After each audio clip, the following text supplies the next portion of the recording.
Iremos falar no Salmo primeiro. Antes de começarmos, né, de falar do Salmo primeiro, também é um salmo bem conhecido de todos nós aqui. Vamos fazer uma oração.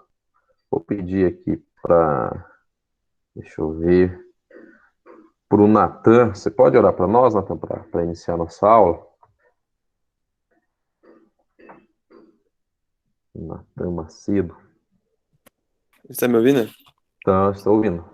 Tá, vou orar então. Senhor Deus e Pai, Senhor, obrigado por mais esse dia, por tudo que o Senhor nos permitiu passar e por ter cuidado de nós. Peço que o Senhor abençoe nossa aula de hoje, que o Senhor mostre a Tua palavra ao nosso coração e nos desafia a viver mais isso todos os dias. Obrigado por tudo. Peço, Senhor, abençoe o Alan que vai ministrar e que o Senhor perdoe os nossos pecados e esteja abençoando a nossa semana também. Em nome de Jesus, amém. Amém. Legal, vamos abrir as nossas Bíblias lá no Salmo do capítulo 1, livro dos Salmos, o Salmo 1. Vai ler ele todo, livro dos Salmos, Salmo 1. Deixa eu ver se está lendo do 1 ao 6. Salmo curtinho, mas tem algumas verdades bem profundas. Conseguimos perceber aqui o próprio Evangelho sendo revelado aqui também, a pessoa de Cristo sendo revelada no Salmo 1. Nós começamos lá desde a Gênesis, né, desde o livro de Gênesis, falando sobre Jesus, e fomos caminhando, né, falamos nos profetas, agora estamos falando aqui nos livros poéticos, né, que falamos sobre nos livros históricos também, que é no livro de, de 1 Samuel também tem algumas questões históricas, né, por mais que tenha profecias, no histórico. Seja bem-vindo, Rei, seja bem-vindo, Ivana. A gente vai fazendo a leitura lá no Salmo 1, tá? Salmo capítulo 1, a gente vai ler do versículo 1 até o 6. Eu vou dividir duas pessoas para ler, porque como a gente vai ter bastante leituras, ou algumas leituras, então vou dividir agora duas pessoas, duas primeiras aqui. Pedir para Larissa Cardoso ler do versículo 1 ao 3, pode ser, Larissa? Do Pode 1 ao sim. 3, ok. E o Lucas Duarte, do 4 ao 6. Pode ser? Beleza, pode ser. Fechou. Pode começar. Como é feliz aquele que não segue o conselho dos ímpios, não imita a conduta dos pecadores, nem se assenta na roda dos zombadores. Ao contrário, sua satisfação está na lei do Senhor, e nessa lei medita dia e noite. É como a árvore plantada à beira de águas correntes, dá fruto no tempo certo. Suas folhas não murcham, tudo que ele faz prospera. Os Legal. ímpios não são assim. São, porém, como a palha que o vento dispersa. Por isso, os perversos não prevalecerão no juízo, nem os pecadores na congregação dos justos. Pois o Senhor conhece o caminho dos justos, mas o caminho dos ímpios perecerá. Legal. Se começar a falarmos sobre esse salmo, eu vou fazer uma pergunta que eu acho bem interessante. Que tipo de gênero literário, ou que tipo de livro, ou que tipo de filme vocês mais gostam? Vou perguntar aqui. Pensem aí, que tipo de filme você mais gosta e qual é o ator aí que você mais gosta? Né? Pode ser um dos últimos filmes dele, antigos, ou qual que é o filme que você mais gosta, ou o livro, né? Você gosta, qual que é a história, porque sem ser a Bíblia, tá? E sem ser o livro Jesus, que a gente sabe que todo o filme Jesus, a gente sabe que esse é o livro preferido de todos, né? A Bíblia e tal. Mas se não tiver um livro aí, pode ser um filme, um ator, né, desse filme, por quê, que gosta. Deixa eu perguntar aqui pro Renan. Renan, qual que é seu livro preferido ou filme preferido? O ator ou personagem? Pode ser o personagem também do filme ou do livro. O meu gênero preferido de filme é sempre terror. Eu gosto do filme do Pennywise, Não conheço. do It. Ok, It é a coisa. Não assisti porque eu tenho medo. Eu gosto do Do ator que ator. faz o palhaço. Muito, ele interpreta muito bem, então dá a impressão que é realmente o palhaço mesmo. De Entendi. E próximo, por que você, assim, parecido que ele é. e por que você gosta desses gêneros de terror? Eu não sei, tipo, da minha adolescência que eu comecei a gostar. Até então eu não gostava, eu gostava mais de comédia. Aí Uhum, depois passei a gostar de terror. entendi. E você, Camilinha, qual que é? Pode ser um livro, um personagem, um filme, qual que você mais gosta, qual o gênero, por quê? Ah, de filme, eu gosto de tudo, assim, mas eu gosto bastante de terror também. Eu assisto bastante com meu pai. E de livro, agora na faculdade eu não tô lendo muito mais não, porque eu fico lendo a semana toda, eu não tenho mais vontade de ler outros livros. Uhum, Mas eu sempre gostei muito de ler livro de saga, assim. Então, Harry de saga? Potter, Jogos Uhum, Vorazes. Teve uma uhum, época que eu lia bastante. Agora eu não legal. pego mais tanto, não. Agora tem pouco tempo, né? Se eu não tô estudando, eu não quero ler, não. Entendi. E você, Ana, qual que é seu tipo de livro preferido? Seu filme, personagem?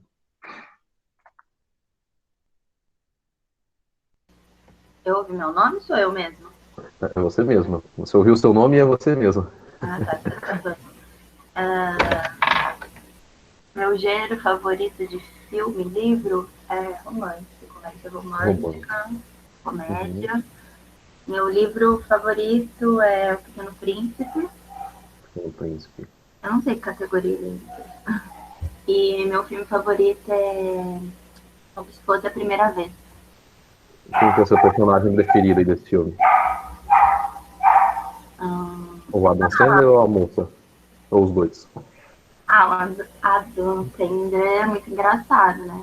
Mas não sei, não tenho um personagem favorito do filme. É um filme em geral mesmo. Legal.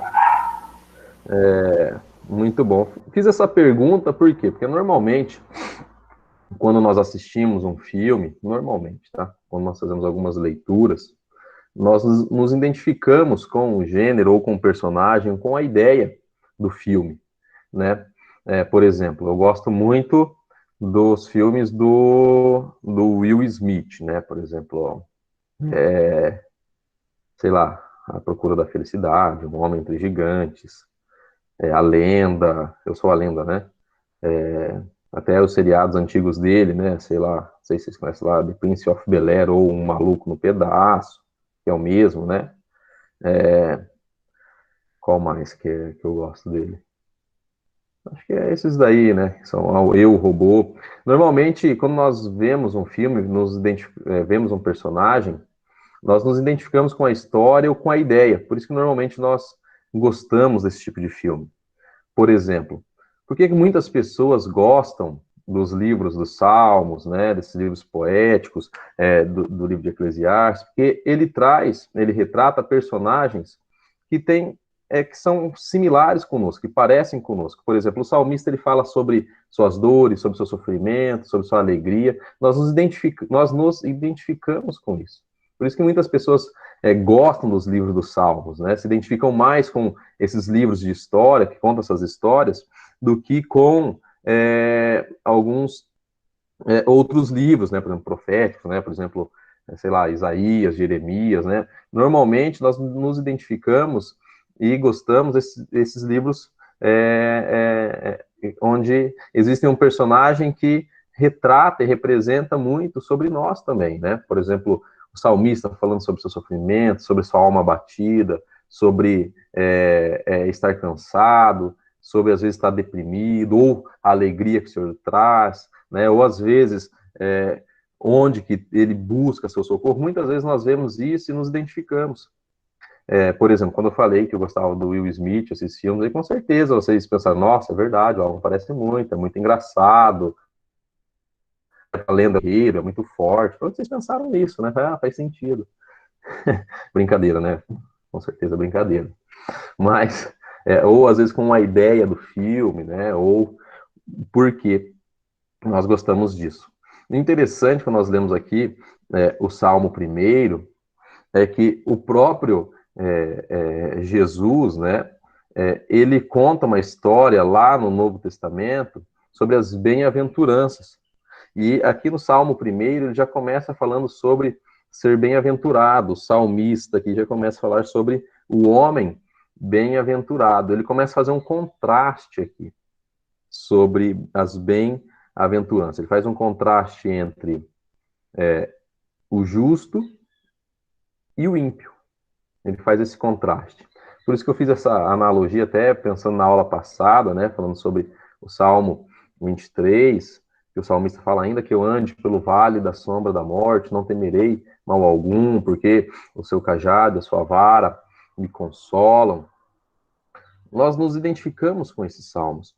E é interessante que quando nós olhamos aqui, começamos a perceber essa analogia que é feita, né, esse contraste que é feito entre o ímpio e o justo, nós nos enquadramos em um dos dois. Nós precisamos nos enquadrar em um dos dois. É só essas duas opções. Ou é justo, ou é ímpio. Não existe um meio termo, não existe um meio do caminho ali. Eu sou mais ou menos ali. Não, ou nós somos justos, justificados, ou nós não somos. E ele começa falando aqui, ele fala: bem-aventurado o homem que não anda no conselho dos ímpios, o homem que não ouve a voz dos ímpios, né? Aquele que não anda sobre as ideias dos ímpios, que não anda sobre a filosofia dos ímpios, que não anda sobre a filosofia deste mundo. Ele começa falando sobre isso, sobre a bem-aventurança. E bem-aventurado é uma palavra muito além do que feliz. É algo assim, uma felicidade extrema, né? Alguém que passa da felicidade, passa da alegria, que é além da felicidade. E nós, quando formos fazer as leituras, né, dos Salmos, do Antigo Testamento, tentar fazer esse exercício de entender Jesus aqui, de ver Jesus aqui nessas leituras. Normalmente nós não conseguimos, né, fazer esse exercício e ver. Nós fazemos essas leituras aqui, não conseguimos perceber.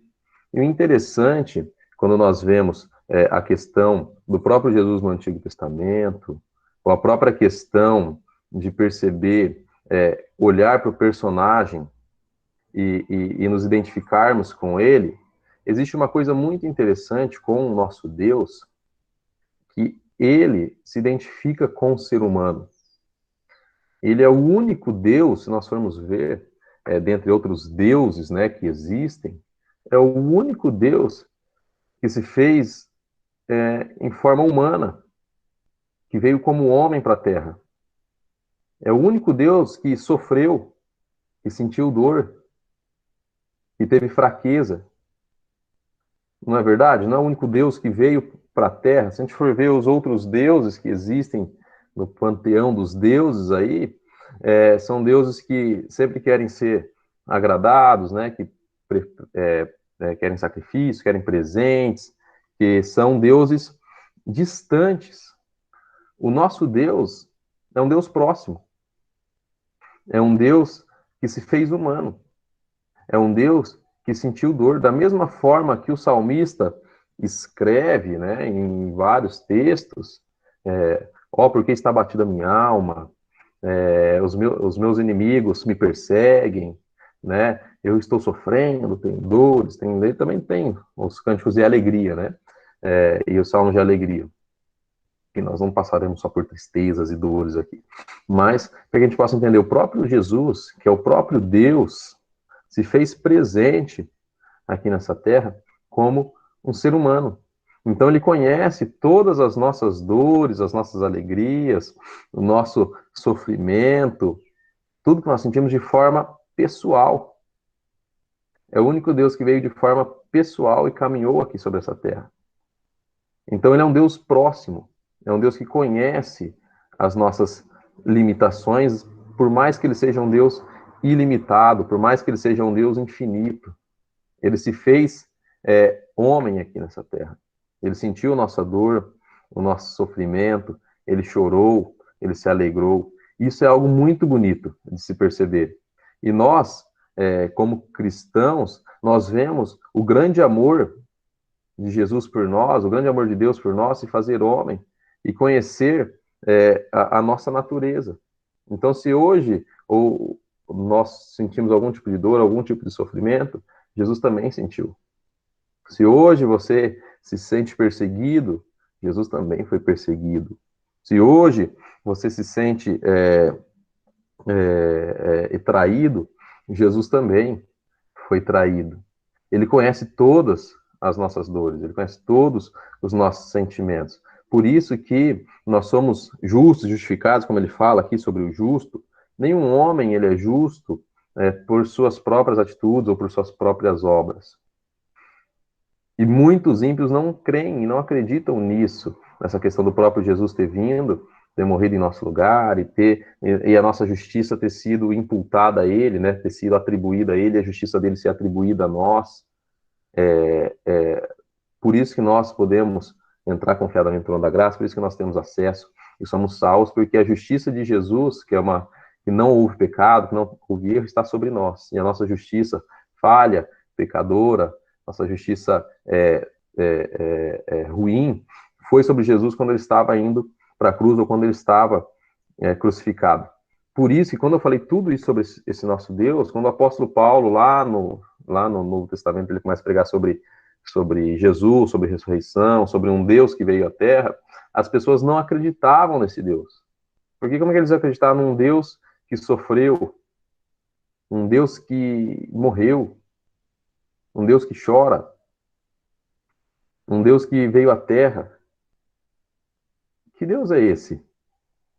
Para eles não fazia sentido, porque para eles é um Deus inacessível. E o nosso Deus é um Deus totalmente acessível. É um Deus que se fez homem. É um Deus que conhece todas as nossas necessidades, conhece todas as nossas aflições, conhece todas as nossas alegrias, conhece todos os desejos do nosso coração, mesmo não tendo pecado. Jesus, ele conhece todas as coisas. E aqui, quando começa a falar bem-aventurado o homem que não anda no conselho dos ímpios, que não ouve as filosofias dos ímpios, que não ouve as histórias dos ímpios, que não se detém às coisas desse mundo, como o próprio apóstolo Paulo fala, nós estamos neste mundo, mas não somos dele.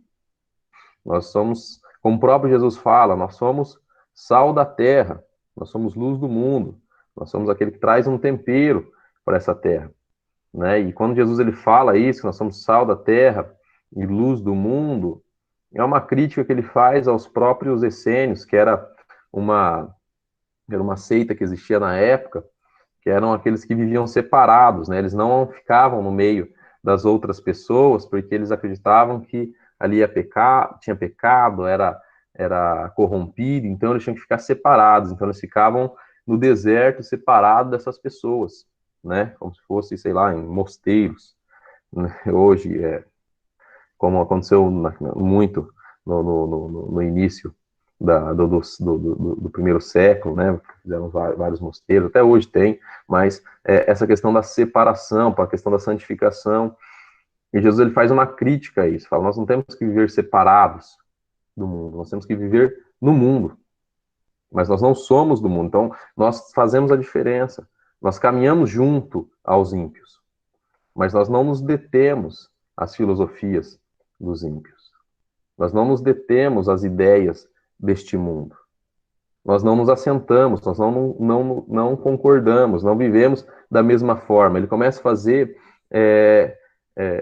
essa comparação, ele começa a falar o que não é justo, o que não é algo bom, o que não é ser um bem-aventurado. Ele fala aquele que não anda no conselho dos ímpios, aquele que não se detém no caminho dos pecadores e nem assenta na roda dos escarnecedores, né? Então ele fala aquele que não pensa, aquele que não caminha e aquele que não permanece. Porque às vezes vai vir, né, várias ideias sobre nas várias filosofias, mas é aquele que não caminha no caminho dos pecadores. É aquele que não permanece, que não leva um estilo de vida como a dos pecadores, né? Não que nós não somos pecadores, nós somos. Mas não que vive de uma forma deliberada para o pecado, sem respeitar ou amar a lei de Deus. E quando ele fala aqui, né, antes o prazer está na lei do Senhor e na sua lei medita de dia e de noite, ele está falando da palavra de Deus, ele está falando do evangelho de Deus, ele está falando da verdade de Deus. E quando ele fala assim, não se detém no caminho dos pecadores e se detém na lei do Senhor, nós sabemos que o nosso caminho, a nossa verdade e a nossa vida está em Jesus Cristo. Ele é o nosso caminho, a nossa verdade e a vida. O caminho é uma pessoa, a verdade é uma pessoa, e a vida, para nós cristãos, é uma pessoa. Tudo se resume a Jesus. Ele é o nosso caminho. Ele é quem nós seguimos. É uma progressão caminhar com Cristo. Ele é o nosso caminho. É uma progressão dia após dia. Ele mesmo fala que aquele que quiser vir após mim, aquele que quiser me seguir, tome a sua cruz, né? E me siga. E tomar a cruz é renúncia, é um caminho, é todo dia pegar a sua cruz. É um caminho com Cristo, ele é o nosso caminho. E nós nos detemos à sua lei, à sua verdade. Nós não nos assentamos nas rodas dos escarnecedores, né? Não, mas sim, nós meditamos na lei do Senhor. E hoje, como é que nós trazemos para hoje? Como nós não nos assentamos nas rodas dos escarnecedores? Hoje, a gente pode ver nas redes sociais, né? Nós podemos ver nas ideologias. Muitas vezes nós não podemos nos assentar nisso. As nossas ideias, nossa ideologia está em Cristo.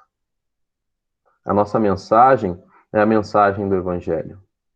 Não é a mensagem de ódio, não é a mensagem da lacração. A nossa mensagem é a mensagem do Evangelho. Essa é a nossa filosofia. Nós somos pacificadores. Nós não trazemos mensagem de ódio.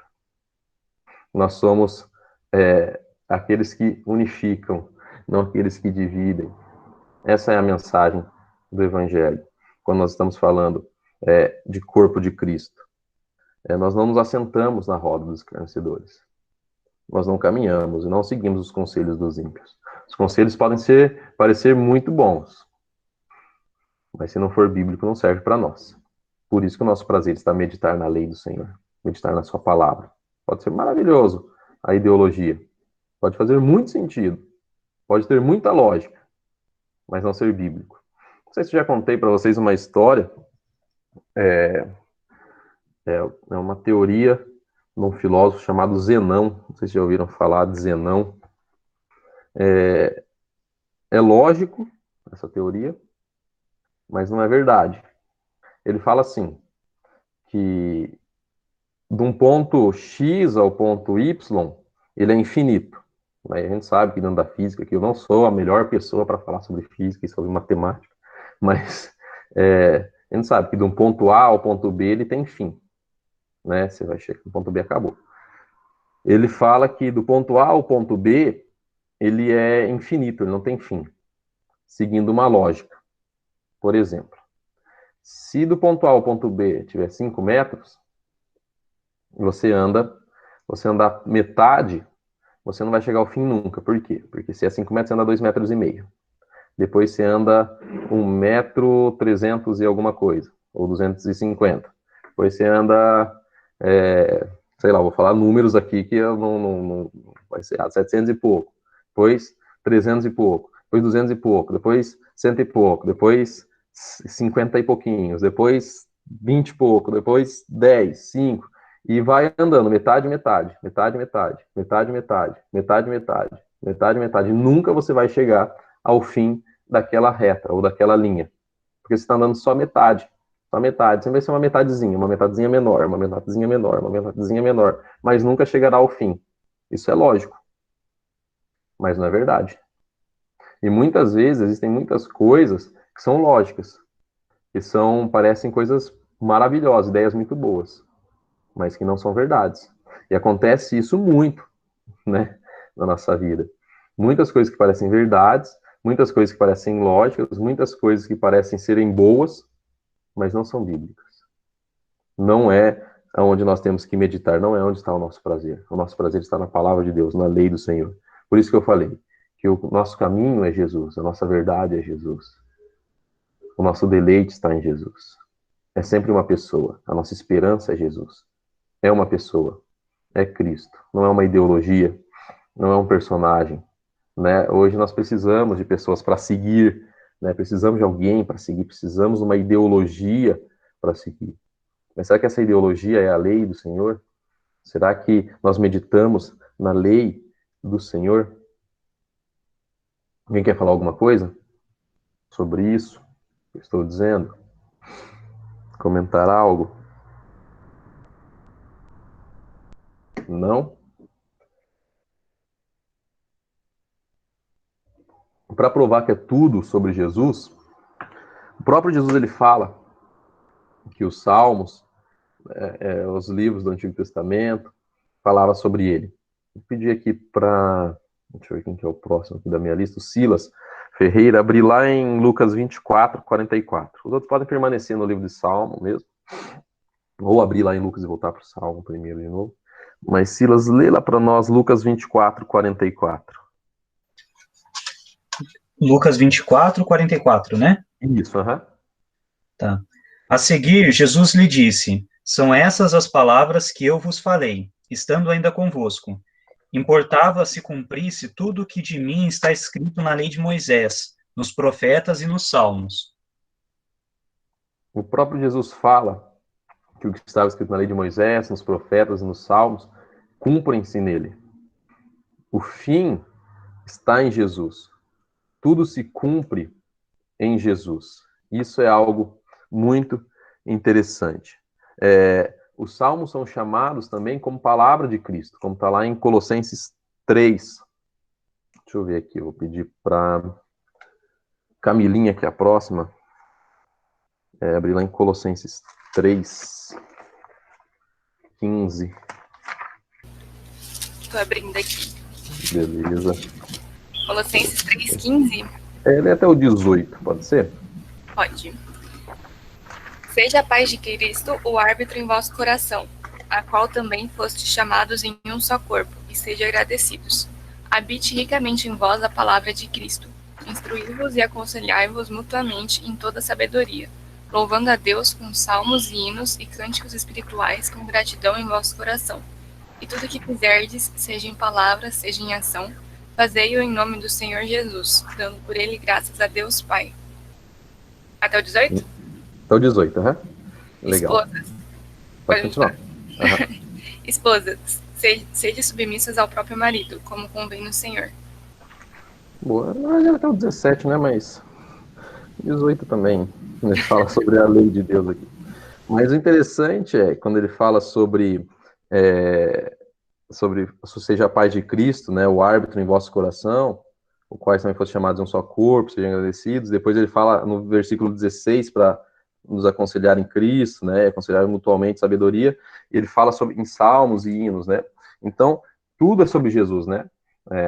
As palavras que temos que falar, a paz, né? Salmodiar, claro, que nós iremos falar outras coisas, conversar outras coisas, mas tudo é sobre Cristo. Os salmos é sobre Cristo, é falado como a palavra de Cristo, né? Quando ele fala assim, olha, seja a palavra de Cristo, ele fala sobre salmos, sobre hinos e tal, tudo é sobre Jesus.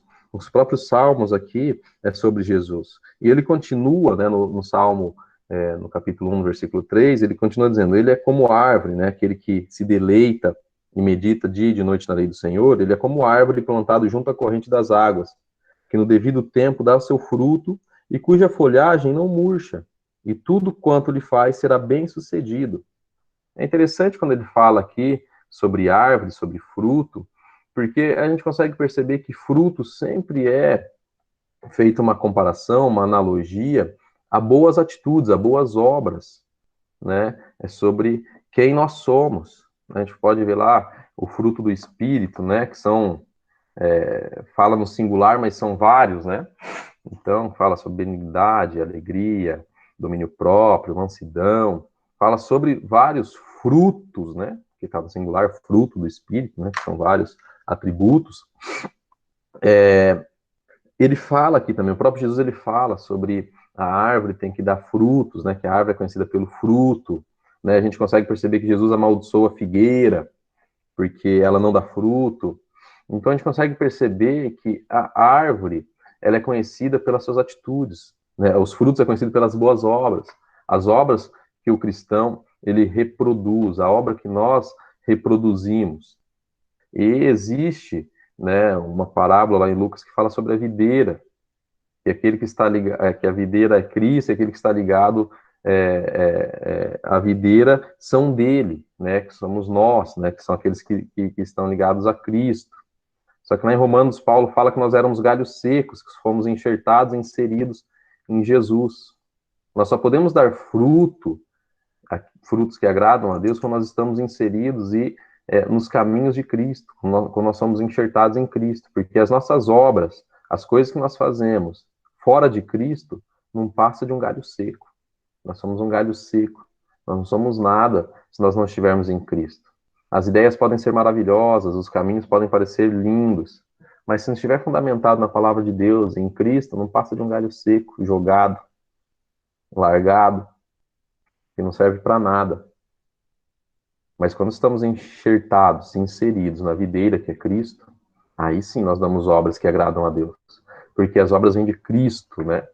As coisas que fazemos vêm do próprio Jesus. A motivação vem devido ao próprio Jesus, devido à sua própria palavra. E quando ele fala que nós estamos diante das águas, né, tem muita analogia sobre a água também, que é o próprio Jesus, ou sobre o Espírito Santo, que é ele quem nos motiva, é ele quem nos instrui, quem nos ajuda a fazer essas obras e a discernir o que é justo e o que não é justo. É o Espírito Santo que nos ajuda a isso. Claro que devido à nossa natureza caída, nós iremos pecar, nós iremos errar. Nós somos ímpios quando nós estamos em Adão, mas somos justos quando estamos em Cristo. A gente percebe que o próprio Deus, ele quer restaurar todas as coisas, toda a sua natureza. E nós nos tornamos justos quando nós estamos em Cristo, quando nós estamos inseridos em sua árvore. E ele fala aqui, né, que a árvore plantada junto à corrente das águas, cujo devido tempo dá seu fruto e cuja folhagem não murcha. É interessante quando tem aquela parábola da figueira, ou aquela história mesmo da figueira, né, que é uma história, e Jesus conta, faz uma moral, conta uma moral depois, quando eles estão caminhando e Jesus vai pegar um figo lá na figueira, ou quer pegar um fruto, porque ela estava cheia de folhas, estava bem frondosa, bem bonita, e não tinha fruto nenhum, e Jesus amaldiçoa aquela figueira, e o pessoal ficou, nossa, mas por que o Senhor amaldiçoou? Porque era uma árvore cheia de folhas, folhagem, e naquela época era uma árvore, quando te dava folhas, né, na época que foi vista ali a árvore cheia de folhas, ela tinha que dar fruto, uma árvore com folhas ali, aquela árvore com folhas ela tem que dar fruto, senão ela não serve para nada. E Jesus, ele amaldiçoou ali. Ele era uma árvore que parecia que tinha frutos, era uma árvore que parecia ser boa, era uma árvore que parecia ter boas coisas, mas não tinha. Era uma árvore que não dava fruto, era uma árvore que não servia. E por isso que Jesus amaldiçoou. Uma árvore cheia de folhas que não dá fruto, não serve para nada. E essa comparação, essa analogia que nós fazemos, nós podemos ter várias das boas intenções, fazer várias coisas maravilhosas, ou parecer querer fazer várias coisas boas, várias coisas maravilhosas. Se não estiver fundamentado em Cristo, de nada serve, de nada adianta. Por isso nós temos que estar fundamentado no próprio Cristo. E depois ele continua dizendo, ó, os ímpios não são assim, são porém como palha que o vento dispersa. Existe, né, a própria história que Jesus conta sobre a casa que é colocada sobre a rocha e a casa que é colocada sobre a areia. E qualquer vento que vier sobre a casa colocada sobre a areia, ela cai, né? E existe também alguns teólogos que acreditam que essa areia, que é falado ali no Novo Testamento, é argila. Não sei se vocês sabem, né? Às vezes as meninas que fazem alguns tratamentos com argila, que passa argila no rosto, no corpo, não sei, ela endurece quando ela está seca, não é verdade? A argila fica dura quando ela está seca. Mas quando ela molha, ela dissolve. Então, a argila seca, ela parece ser firme, ela parece ser algo bom, ela parece que vai fundamentar aquela estrutura. Mas quando vem a água, ela dissolve, ela cai. Ela não aguenta. Diferente da rocha, que pode vir água, que pode vir vento, que pode vir tudo, que não derruba. E isso é interessante pensar. Tem muitas coisas que parecem serem boas, mas não são. Parecem ser algo forte, mas não é. Por isso que ele fala de meditar na lei do Senhor, que medita de dia e de noite, que seu prazer está ali. Eu queria que nós abríssemos lá agora em Mateus 11, do 28 ao 30, que ele fala sobre o conselho dos ímpios. Deixa eu ver quem que é meu próximo da lista aqui. É a Jamile Maia de Oliveira. Você pode abrir lá em Mateus 11, 28 ao 30? Por favor, Jamile. Sim, senhor. Só um minuto. Tranquilo. 11. Do 28 ao 30, que ele fala sobre o conselho dos ímpios. Ok. Posso? Uhum.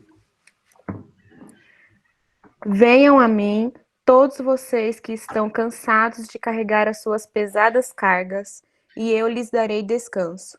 Sejam meus seguidores e aprendam comigo, porque sou bondoso e tenho um coração humilde, e vocês encontrarão descanso. Os deveres que eu exijo de vocês são fáceis, e a carga que eu proponho sobre vocês é leve.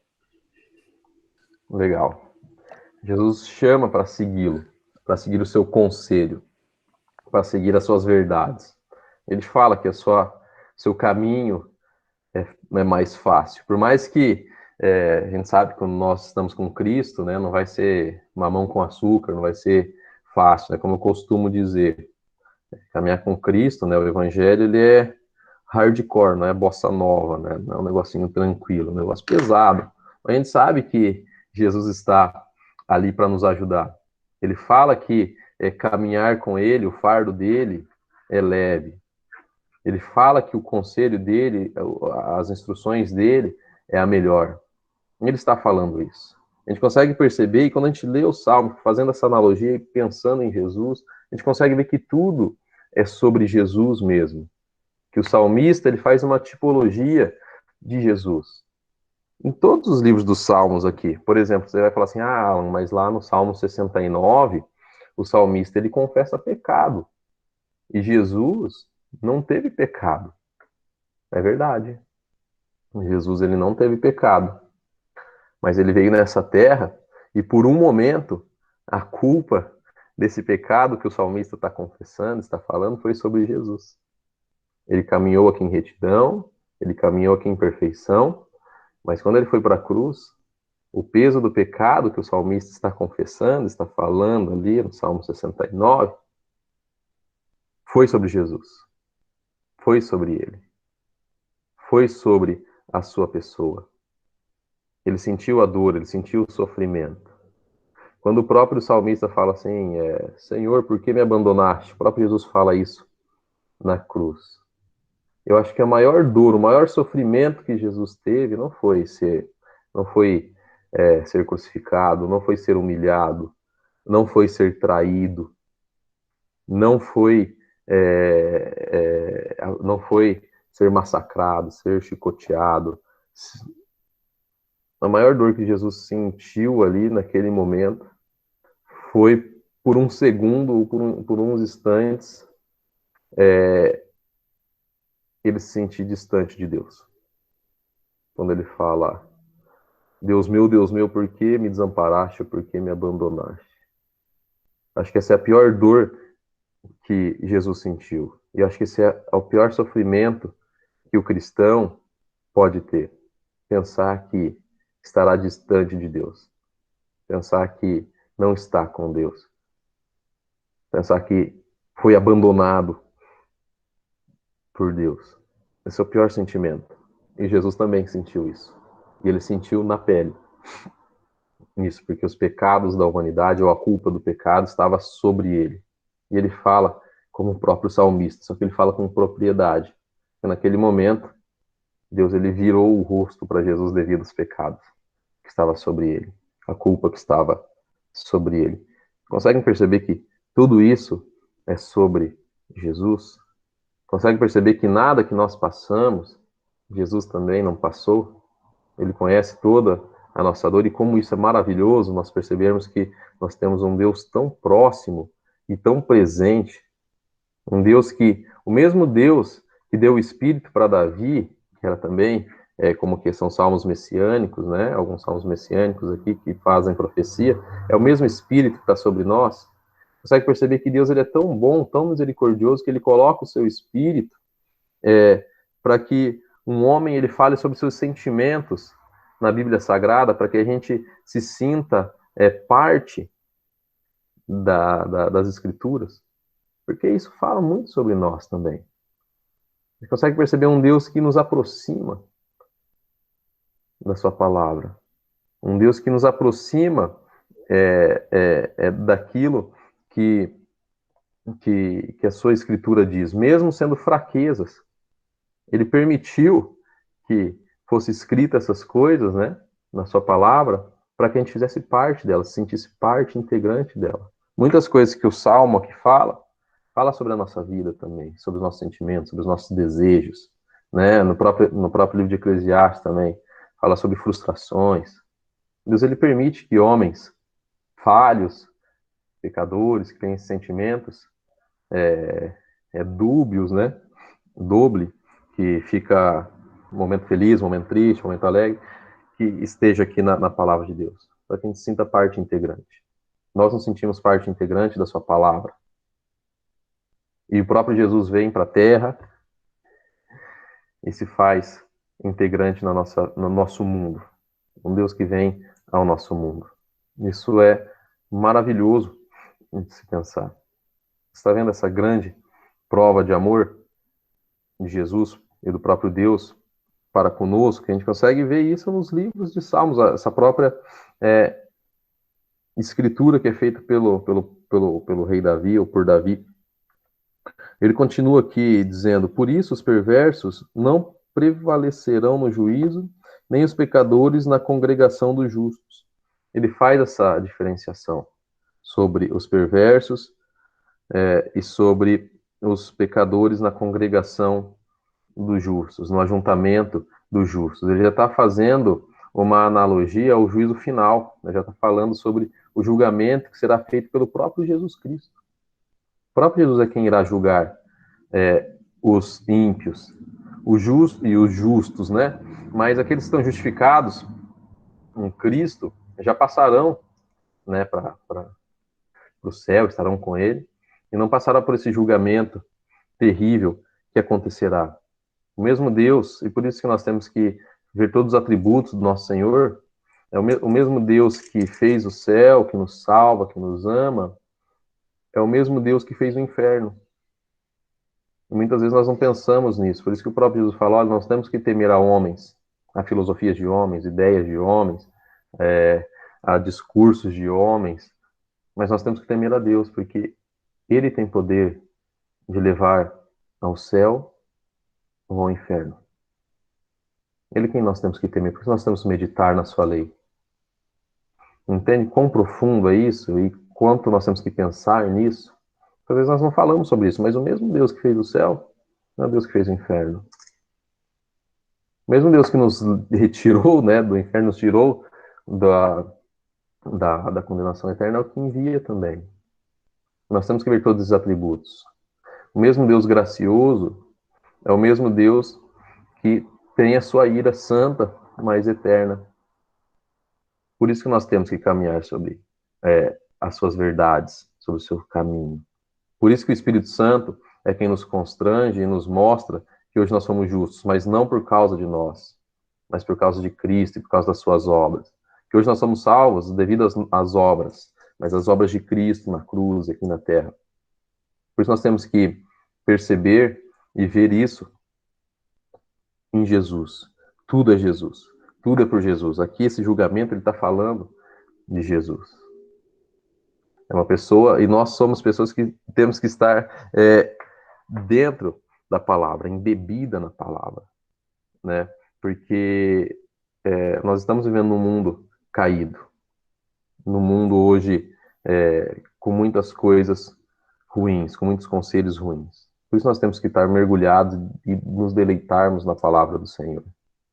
Para que não aconteça igual eu falei na pregação domingo passado, sobre Salomão, que ele fala que não há nada novo debaixo do sol, ele começa a falar que tudo é vaidade, que o homem ele não o que proveito ele tirar do seu trabalho, ele é um homem que começa a, a, a, a não ver mais sentido na vida, porque ele começa a achar sentido nas coisas que tem neste mundo. E nós, como está escrito aqui, é uma árvore plantada junto às correntes da água, né? Nós somos árvores plantadas no deserto, onde tem aquelas nascentes, né? Onde tem aquelas águas. Esse deserto seria um mundo que não tem nada de bom para nos trazer, mas nós estamos plantados e fixados nas coisas espirituais de Jesus. Então, nada começa a fazer sentido quando nós não olhamos para o próprio Deus, quando nós não vemos que existe algo maior, que a nossa esperança, como eu disse no início, que a nossa vida, o nosso caminho é uma pessoa, não nosso trabalho, não ideias, não filosofias. Por isso que nós temos que olhar, como o próprio Salomão fala, assim, não há nada novo debaixo do sol. E realmente não há nada novo debaixo do sol. Mas existe esperança acima do sol. E é em Jesus. Ele que é a nossa esperança. Ele que é a nossa verdade. É nele quem nós deleitamos.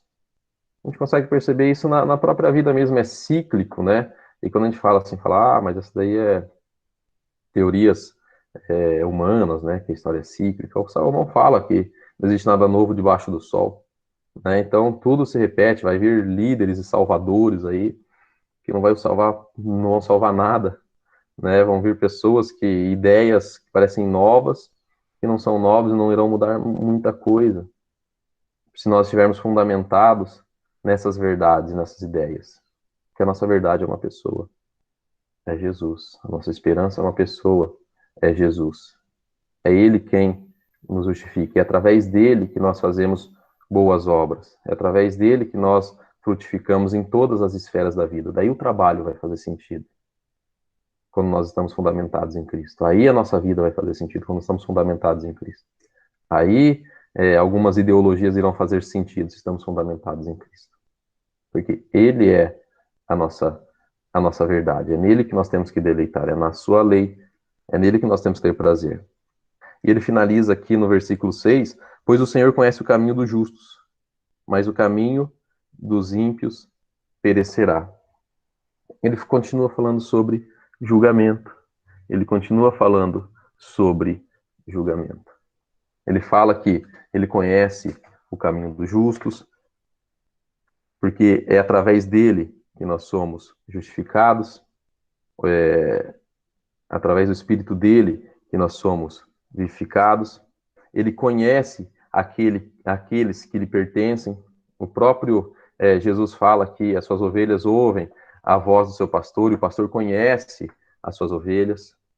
Jesus nos conhece. Ele conhece as suas ovelhas, que o Pai mandou para ele. Jesus conhece. Por isso que nós somos justos, porque nós estamos em Cristo. Ele conhece. O Senhor conhece o caminho do justo, como está lá em Mateus 23. Ele conhece o nosso caminho. E nós estamos dentro desse plano eterno de Deus. Como está lá em Isaías 53:6 também, que fala que a vereda do justo leva à glória, né? O caminho do justo leva à glória, mas esse caminho é o caminho em Cristo. E Provérbios 4:18 fala também, mas o caminho do ímpio perece. Consegue perceber isso aqui. Os próprios discípulos também veem quem é Jesus, né? Quando estão caminhando com ele, conseguem perceber essa questão de que ele é o caminho, ele é o próprio Deus, como já foi falado várias vezes, né, que os discípulos foram ali um dos últimos a descobrirem, perceber que Jesus era Deus. Vários demônios, espíritos descobriram isso antes que eles, até os fariseus e os discípulos demoraram para conhecer isso. Então nós temos que entregar tudo que somos e que temos ao próprio Jesus, porque ele é o nosso caminho, ele é a nossa verdade, ele é a nossa vida. Para a gente finalizar, vamos ler lá Romanos 12, 1 e 2. Romanos 12, 1 e 2. A Jamile, quem leu, né? A próxima aqui da minha lista é a Hannah. Romanos 12, 1 e 2. Portanto, meus irmãos, por causa da grande misericórdia divina, peço que vocês se ofereçam completamente a Deus como um sacrifício vivo, dedicado ao seu serviço e agradável a Ele. Essa é a verdadeira adoração que vocês devem oferecer a Deus. Não vivam como vivem as pessoas deste mundo, mas deixem que Deus os transforme por meio de uma completa mudança da mente de vocês. Assim vocês conhecerão a vontade de Deus, isto é, aquilo que é bom, perfeito e agradável. Só conseguiremos saber o que é bom, perfeito e agradável quando nós entregarmos totalmente a nossa vida ao Senhor. Ele fala sobre nos entregarmos como sacrifícios vivos, né? Como a gente já leu, né, outras passagens sobre os sacrifícios que eram feitos a Deus. Hoje nós somos sacrifícios vivos.